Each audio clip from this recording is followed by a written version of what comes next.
2 कमंडल उनको पकड़ा दिए, बोले तुम बोले क्या करो, बोले क्या करोगे, डॉक्टर इंजीनियर मास्टर कलेक्टर बन गए, तुम्हारी बुद्धि भ्रष्ट हो गई है, चमार कोरी भंगी बन जाओगे तुम। बोले छोड़ो जी आरक्षण फारक्षण, बोले हम तो रथ निकाल रहे हैं, बोले काय के लिए, और एक नारा दिया कि राम लला हम आएंगे और मंदिर वही बनाएंगे, बोले जय श्री राम। बाबा साहब भीमराव अम्बेडकर ने आरक्षण किसको दिया है, बोले वो तो जाटवन को दे दो, वे पूरा आरक्षण खा जाते हैं।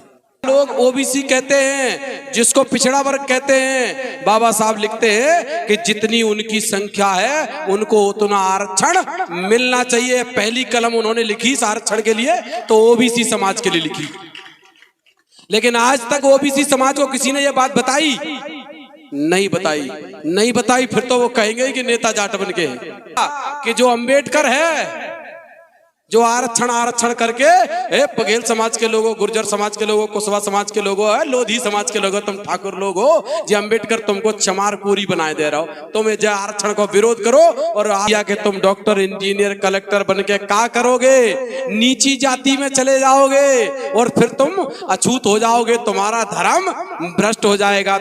बीपी सिंह जी वो कौन थे, वो ठाकुर थे।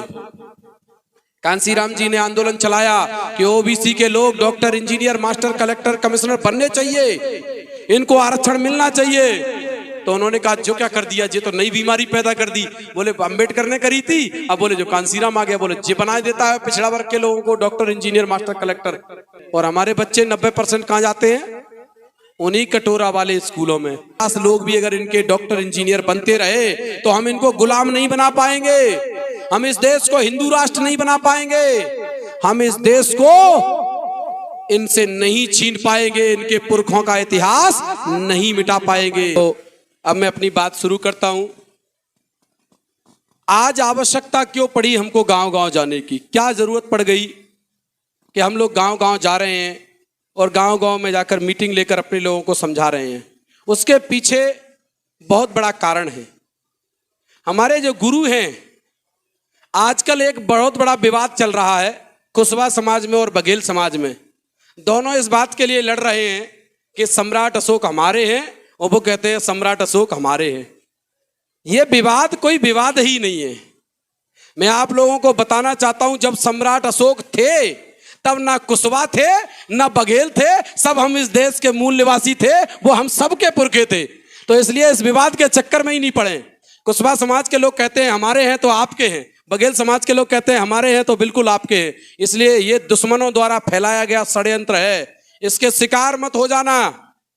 ये हमारे महापुरुष हैं, चाहे चंद्रगुप्त मौर्य हो, चाहे सम्राट अशोक हो, ये सब हमारे पुरखा हैं। तो सर ने बताया ना कि हम सबका डीएनए, तो जब सब हम सबके पुरखा हैं तो इनका हम सबको ये जिम्मेदारी बनती है कि हम उनके नाम पर लड़ाई नहीं लड़ें, उनके नाम पर क्या हो जाएं, इकट्ठे हो जाएं। जब हमारे भी है और तुम्हारे भी है तो झगड़ा किस बात का है, झगड़ा तो खत्म हो जाना चाहिए। हम मिलकर उनके जितने भी उत्सव आते हैं उनको मिलकर मनाएं और उनके काम को आगे बढ़ाएं। तो हम सबके गुरु तथागत बुद्ध ने 5 बातें हमको बताई। पहली बात बताई कि हम जीवन में कभी किसी की हत्या नहीं करेंगे। अब हत्या तो नहीं करेंगे, लेकिन कोई हमारे भाइयों को मारता रहे तो क्या हम चुपचाप बैठे रहेंगे? नहीं बैठेंगे। तो बुद्ध की पूरी बात है कि ना हम हत्या करेंगे और ना ही किसी को करने देंगे, ये पूरी बात है। अभी हमारे भाई नीलेश जाटव की हत्या हुई, बहन सीता बघेल की हत्या हुई, इसी प्रकार से भाई आकाश गुर्जर की हत्या हुई। इस प्रकार से बारी बारी से हम लोग मारे जा रहे हैं। तो बताइए कब तक अलग अलग पड़े रहेंगे? दूसरे नंबर की चीज तथागत बुद्ध ने बताई हमको कि हम अपने जीवन में कभी भी चोरी नहीं करेंगे। क्या नहीं करेंगे? और हम तो चोरी नहीं करेंगे, कोई हमारा पूरा मकान लूट ले जाए, पूरा मकान चुरा ले जाए तो हो रहा है ना ऐसा? तो हम ना चोरी करेंगे और ना ही किसी को चोरी करने देंगे। और तीसरे नंबर की बात कि हम कभी व्यभिचार नहीं करेंगे। व्यभिचार करने का मतलब होता है कि हम पराई बहन बेटी को गलत नजर से नहीं देखेंगे, ना हम किसी की को देखेंगे और ना अपनी बहन बेटी को गलत नजर से किसी को देखने देंगे। ये पूरी बात है। चौथी बात उन्होंने हमको बताई कि हम कभी भी चुगली निंदा नहीं करेंगे। झूठ नहीं बोलेंगे, चुगली निंदा नहीं करेंगे, तो आप बताइए क्या चुगली निंदा करना, झूठ बोलना अच्छी बात होती है? नहीं होती ना। तो हम ना चुगली निंदा करेंगे, ना झूठ बोलेंगे, और ना ही किसी को अपने परिवार में, रिश्तेदारों में ऐसा काम करने देंगे, उसको समझाएंगे कि तुम भी ऐसा काम मत करो। और 5वें नंबर की चीज तो भाई ने पूरा गाना ही गा दिया कि ना तो हम किसी प्रकार का नशा करेंगे और ना ही अपने परिवार में किसी को करने देंगे। ये 5 बातें हमको बताई। लोग कहते हैं वो तो धर्म है। बताओ ये धर्म की बात है कि इंसान के लिए बात है? इंसान के लिए है कि धर्म के लिए है? तो जो इंसान के लिए है वही तो बुद्ध, फुले, साहू, अंबेडकर की बात है। इसीलिए दुश्मन हमको गुमराह करता है, हमको उसके गुमराह होने में नहीं आना है। लेकिन ये 5 चीजें हैं जिनको पंचशील कहते हैं। इन 5 बातों का अगर हम पालन करें तो बताइए हम सुखी रहेंगे कि दुखी होंगे? चोरी नहीं करेंगे, हत्या नहीं करेंगे, व्यभिचार नहीं करेंगे, झूठ नहीं बोलेंगे और नशा नहीं करेंगे, तो सुखी रहेंगे कि नहीं रहेंगे? सुखी रहेंगे। लेकिन आज का युग अर्थ युग है। इसको अर्थ युग कहते हैं, पैसे का युग कहते हैं। इस पैसे के युग में क्या हमारे पास पैसा नहीं हो तो हम सुखी रह सकते हैं? रह सकते हैं? देखो मैं आपसे कर रहा हूं बात, मैं भाषण नहीं देता हूं, मैं बात करता हूं। और बात एक तरफ से होती है कि दोनों तरफ से? एक तरफ से होती है कि दोनों तरफ से? दोनों तरफ से। तो हम आपसे पूछेंगे और आप हमें जवाब देंगे। तो बिना पैसे के क्या हम सुखी रह सकते हैं? नहीं रह सकते। तो अब हमको यह पता होना चाहिए पैसा आता कहां कहां से है। तो पैसा आता है 3 जगह से, जमीन से, नौकरी से और व्यापार से। शहर के लोग बिजनेस व्यापार कहते हैं और गांव के लोग काम धंधा कहते हैं। आता है कि नहीं आता है? और कहीं से आता है पैसा? या तो खेती करते होगे, जमीन होगी तुम पे, या नौकरी करते होगे कहीं भी, या फिर कुछ बिजनेस काम धंधा करते होगे। तो मैं जब बात करता हूं पहले नंबर की चीज पे, जमीन पे। आप लोगों में से मेरे वो बुजुर्ग, पितातुल्य बुजुर्ग हाथ खड़ा करें या भाई हाथ खड़ा करें जिनके नाती के हिस्से में 20 बीघा जमीन है। जरा हाथ खड़ा करो, पता लगे कितने लोगों के पास है। काऊ पे नहीं है? मैंने पता ये क्यों पूछा? इस महंगाई के जमाने में अगर आपके बेटे के पास, नाती के पास 20 बीघा 15 बीघा जमीन नहीं है तो गुजारा नहीं हो सकता। इतना महंगाई का दौर है। बाबा पे 30 बीघा, पापा है गए 3 भैया और हम है गए 3 भैया, तो 3-3 बीघा, और 3 अन के 3-3 है गए तो 1.5 बीघा, 1-1 बीघा। यानी कि जमीनों से अब हमारे समाज का गुजारा होने वाला क्या हो सकता है? जमीनों से गुजारा जितनी हम पे है उतने से नहीं हो सकता। दूसरे नंबर की चीज पे आते हैं, नौकरी। नौकरी कैसे लगती है? कैसे लगती है नौकरी? शिक्षा से। और शिक्षा आपकी उन्होंने चौपट कर दी है। जिन सरकारी स्कूलों में हमारे बच्चे पढ़ने जाते हैं, उन कटोरा वाले स्कूलों में शिक्षा मिलती है कि 2 रोटी मिलती है? 2 रोटी खाते हैं, थाली बजाते हैं और घर आ जाते हैं। यहां पर बहुत सारे शिक्षक बैठे हैं, मैं जानता हूं, मेरी नजर जा रही है। क्या सच बताना, जो खुद सरकारी स्कूल में शिक्षक हैं, क्या उनके खुद के बच्चे सरकारी स्कूलों में पढ़ने जाते हैं? क्यों नहीं जाते? क्योंकि जो खुद शिक्षक हैं वो खुद जानते हैं कि उन सरकारी स्कूलों में पढ़ाई नहीं होती है। और हमारे बच्चे 90% कहां जाते हैं? उन्हीं कटोरा वाले स्कूलों में। तो शिक्षा खत्म हो गई है, शिक्षा वहां मिलती नहीं है। क्यों? क्योंकि दुनिया के जितने भी काम कराने हैं, वोटर कार्ड बनवाने हैं, आधार कार्ड बनवाने हैं, लिंक करवाने हैं, कोरोना में ड्यूटी लगानी है, सर्वे कराना है, ये सारे काम कौन से करवाते हैं? वो कौन से करवाते हैं? शिक्षकों से। पता है क्यों करवाते हैं? क्योंकि उन्होंने अपनी शिक्षा अलग कर ली। उनके बच्चे जाते हैं सिंधिया स्कूल में, डीपीएस स्कूल में, बड़े बड़े स्कूलों में पढ़ने, जिनकी लाखों रुपए फीस है। और हमारे लोग पूरी साल में लाख रुपया नहीं देख पाते हैं, तो बच्चों को कैसे पढ़ाएंगे? तो यानी कि उन्होंने अपनी शिक्षा अलग कर ली और हमारी शिक्षा खत्म कर दी। तो शिक्षा के अभाव में अब नौकरी तो लगने वाली नहीं है। लेकिन फिर भी भारत की धरती पर 2 महापुरुष ऐसे पैदा हुए, एक का नाम है बाबा साहब भीमराव अंबेडकर। उन्होंने क्या किया? उन्होंने भारत की धरती पर बहुत बड़ा करिश्मा किया। जो शोषित वंचित समाज है उसके लिए उन्होंने संविधान में कुछ प्रावधान किए। क्या प्रावधान किए? बाबा साहब भीमराव अंबेडकर ने संविधान में आरक्षण का प्रावधान किया। कैसे किया? वो मैंने आपको बात बता दी कि दो राजाओं ने पढ़ने भेजा और जब वो पढ़ने गए तो उन्होंने संविधान में आरक्षण का प्रावधान किया। लोग क्या बताते हैं कि बाबा साहब भीमराव अंबेडकर ने आरक्षण किसको दिया है? क्यों दादा, क्या बताते हैं? कौन को दाव है? जाटवन को। देखो, बाबा साहब भीमराव अंबेडकर ने आरक्षण किसको दिया है? बोले वो तो जाटवन को दे दो, वे पूरा आरक्षण खा जाते हैं। ये सच है कि झूठ है? तो मैं आपको बताता हूं। बाबा साहब भीमराव अंबेडकर ने संविधान में जो 3 आर्टिकल लिखे, 3 अनुच्छेद लिखे आरक्षण के ऊपर, उसमें एक है 40 नंबर, दूसरा है 41 नंबर और तीसरा है 42 नंबर। 340, 341 और 342। बाबा साहब को नेता किसका बताया जाता है? कौन के नेता हैं? बोले जाटवन के नेता हैं। तो अब मैं आप लोगों से पूछना चाहता हूं, बाबा जी हमारे सबसे दादा कौन बैठे हैं? जे वाले दादा। दादा ये बताइए, आपके पास जो जमीन है, जायदाद है, पैसा है, वो आप कौन को दोगे? नाती को, अपने को, पड़ोसी के को? और काऊ को तो नहीं दोगे? अपने नाती को देंगे, जे बाबा ने कहा। अपने को ही देंगे, पड़ोसी को नहीं देंगे। तो बाबा साहब भीमराव अंबेडकर अगर जाटव समाज के नेता होते या जाटवों के नेता होते तो संविधान में सबसे पहले आरक्षण किसको देते? किसको देते? जाटव समाज को, एससी समाज को। लेकिन जब उन्होंने संविधान में अनुच्छेद 340 लिखा तो दादाजी बताओ, 40 नंबर पहले आता है कि 41 नंबर? 40 पहले आता है ना, 41 बाद में आता है। तो बाबा साहब ने जब संविधान में आरक्षण लिखा तो पहले नंबर पे पता है क्या लिखा? कि जो ओबीसी का समाज है, जिसको आज हम लोग ओबीसी कहते हैं, जिसको पिछड़ा वर्ग कहते हैं, बाबा साहब लिखते हैं कि जितनी उनकी संख्या है उनको उतना आरक्षण मिलना चाहिए। पहली कलम उन्होंने लिखी इस आरक्षण के लिए तो ओबीसी समाज के लिए लिखी। लेकिन आज तक ओबीसी समाज को किसी ने यह बात बताई? नहीं बताई। नहीं बताई, फिर तो वो कहेंगे कि नेता जाटवन के हैं।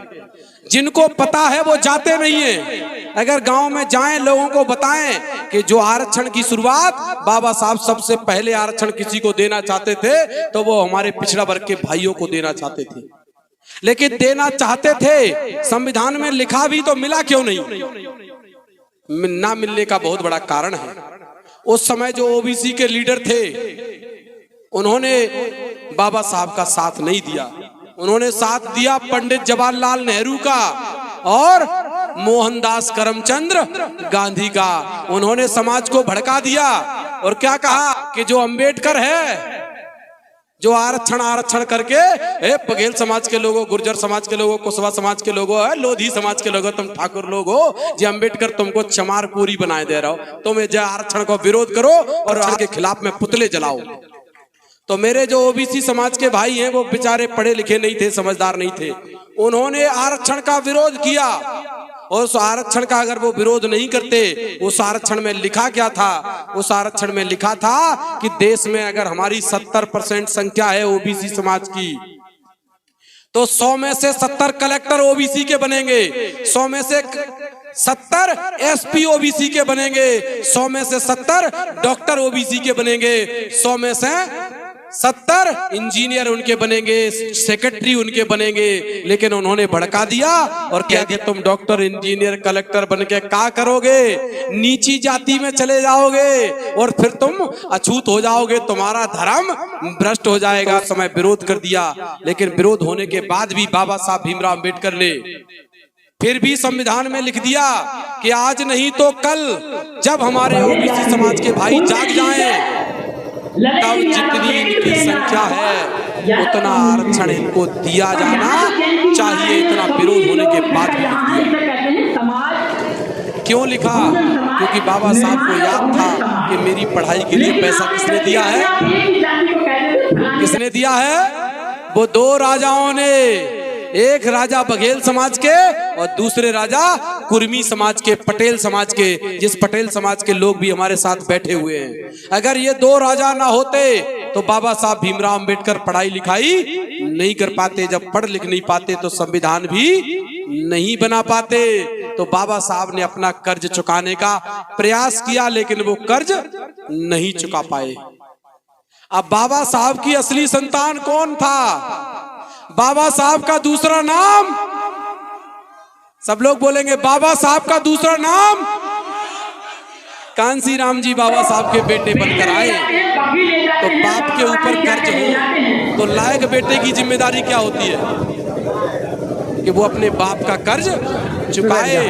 तो कांसीराम साहब ने कहा कि बाबा साहब मेरे ओबीसी के भाइयों को आरक्षण देना चाहते थे, उनके बेटों को डॉक्टर, इंजीनियर, कलेक्टर, मास्टर बनाना चाहते थे, लेकिन वो उस समय पर नहीं बना पाए। अब ये मेरी जिम्मेदारी है कि मुझे बनाना है। तो उन्होंने एक आंदोलन चलाया। उस आंदोलन का नाम था मंडल कमीशन लागू करो। सबकी आवाज आनी चाहिए, मंडल कमीशन लागू करो वरना बीपी सिंह कुर्सी खाली करो। जब पहली बार आरक्षण मिलना था तब पंडित जवाहरलाल नेहरू प्रधानमंत्री थे और मोहनदास करमचंद गांधी कांग्रेस के सबसे बड़े लीडर थे। तो उनने नहीं देने दिया। एक ब्राह्मण थे और दूसरे बनिया समाज के थे। और तीसरी बार नंबर आया मंडल कमीशन का। प्रधानमंत्री कौन थे? बीपी सिंह जी। वो कौन थे? वो ठाकुर थे। कांसीराम जी ने आंदोलन चलाया कि ओबीसी के लोग doctor, engineer, master, collector, commissioner बनने चाहिए, इनको आरक्षण मिलना चाहिए। उन्होंने कहा जो क्या कर दिया जी, तो नई बीमारी पैदा कर दी। बोले अम्बेडकर ने करी थी। अब बोले जो कांसीराम आके बोले जी बना देता है पिछड़ा वर्ग के लोगों को डॉक्टर, इंजीनियर, मास्टर, कलेक्टर। अगर ये कलेक्टर बन गए तो गुलामी कैसे करेंगे? तो कांसीराम ने आंदोलन चलाया, मंडल कमीशन लागू करो वरना कुर्सी खाली करो। तो उन्होंने मंडल के विरोध में दूसरा आंदोलन खड़ा कर दिया और उस आंदोलन का नाम था कमंडल। अच्छा, कमंडल कौन लेता है? कौन लेता है कमंडल? पर बाबाओं ने नहीं लिया। उस समय 3 लोगों ने कमंडल पकड़ा।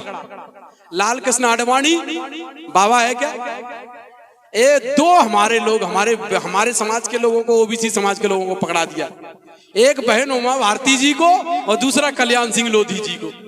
2 कमंडल उनको पकड़ा दिए। बोले तुम, बोले क्या करो? बोले क्या करोगे? डॉक्टर, इंजीनियर, मास्टर, कलेक्टर बन गए, तुम्हारी बुद्धि भ्रष्ट हो गई है, चमार कोरी भंगी बन जाओगे तुम। बोले छोड़ो जी आरक्षण फारक्षण। बोले हम तो रथ निकाल रहे हैं। बोले काय के लाए? और एक नारा दिया कि रामलला हम आएंगे और मंदिर वही बनाएंगे। बोले जय सिया राम।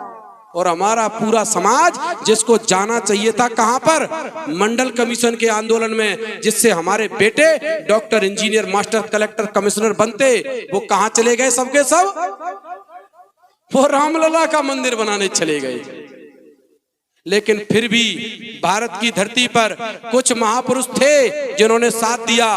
लालू सिंह यादव, मुलायम सिंह यादव, शरद यादव और नीतीश कुमार जी जैसे लोग उस समय पर हमारे समाज में थे, और कर्पूरी ठाकुर जैसे लोग उस समय पर थे। कुछ लोगों ने साथ दिया, तो उसके वजह से बीपी सिंह की सरकार को झुकना पड़ा और ओबीसी के लिए मंडल कमीशन लागू करना पड़ा। लेकिन कितना लागू हुआ? आधा आधा। अगर पूरे चले जाते तो कितना मिलता? 52%। लेकिन मिला कितना? 27%। और मध्य प्रदेश के लिए तो शर्म की बात है कि 20 साल से पिछड़ों का मुख्यमंत्री बैठा है, लेकिन मात्र कितना लागू है? 14%। तो 27% नौकरियां ओबीसी को केंद्र में और SC ST को 22.5% नौकरियां मिलने लगी। आज हमारे भाई के कितने भी कम नंबर आए, केंद्र की भर्ती निकले तो 27 नौकरियां ओबीसी को मिलती हैं और 22.5 नौकरियां SC ST के लोगों को मिलती हैं। तो इन्हीं मनवादी लोगों के पेटों में फिर दर्द होने लगा।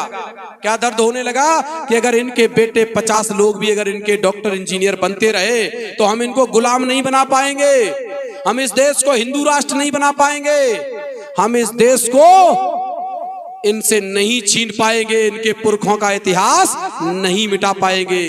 तो उन्होंने क्या किया कि आरक्षण का प्रावधान सरकारी विभागों में है कि प्राइवेट में।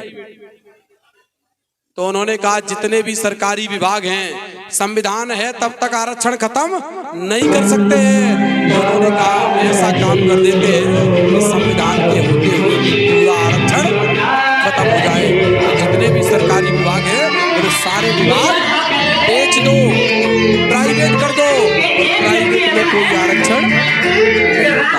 तो जब आरक्षण के रहते हुए हमारे भाई नौकरियों में नहीं आ पाए, कई गाँव में गया, अंकल जी साथ में गए हैं, जी बैठे हुए हैं, 70 घर हैं हमारे बघेल समाज के, 100 150 घर हैं, और पूछते हैं कितनी नौकरियां हैं। तो कई गांव में तो बोला जा गांव में तो कोई चपरासी नहीं है, कई गांव में कऊ में 2 नौकरी, कऊ में 3 नौकरी। आजादी के 70 साल बीत गए, जब हम 2-3 नौकरियां अभी तक ले पाए। जब आरक्षण था 30 साल से लागू था, 1990 में लागू हुआ था। जब 30 साल में 3 नौकरी आ पाई आरक्षण होने पर, और जब आरक्षण अब खत्म ही कर दिया तो 0 बेटा सन्नाटा लगेगा कि नहीं लगेगा। तो नौकरियां तुम्हारी लगने वाली नहीं है, शिक्षा खत्म हो गई है, आरक्षण खत्म हो रहा है, और जमीनें तुम्हारे पास है नहीं है। तो तीसरे नंबर की चीज